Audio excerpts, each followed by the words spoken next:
कारण असं की आधी ती 17ला होती, नाही 16ला होती.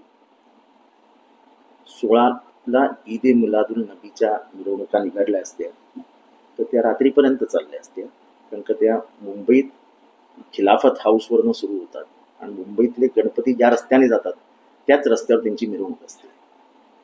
त्याच्यामध्ये काही मुस्लिम म्हणजे बहुतांश मुस्लिम मौला मौलवींनी मीटिंग घेतली आणि उगाच वाद नको, आपण एक आपला सण, आपली मिरवणूकच आहे, तर मिरवणूक कधीही निघू शकते, म्हणून त्यांनी निर्णय घेतला की ही मिरवणूक ही दिनांक 18ला करूया आणि 18ला हा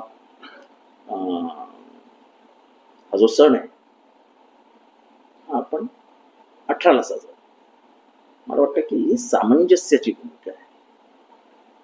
कुठेही ठिणगी पडू नये, कुठेही धर्मद्वेष वाढू नये. कारण का कित्येक ठिकाणी तुम्हाला असं बघायला मिळेल की लालबागचा गणपती, गणेश गल्लीचा गणपती ज्याला मुंबईचा राजा म्हणतात, चिंतामणी, हे सगळे जे गणपती लालबागवरून निघतात त्यांचं प्रचंड मोठं स्वागत भेंडी बाजारामध्ये. ही प्रथा आहे मुंबईची, त्या प्रथेला गाळबोट लागू नये म्हणून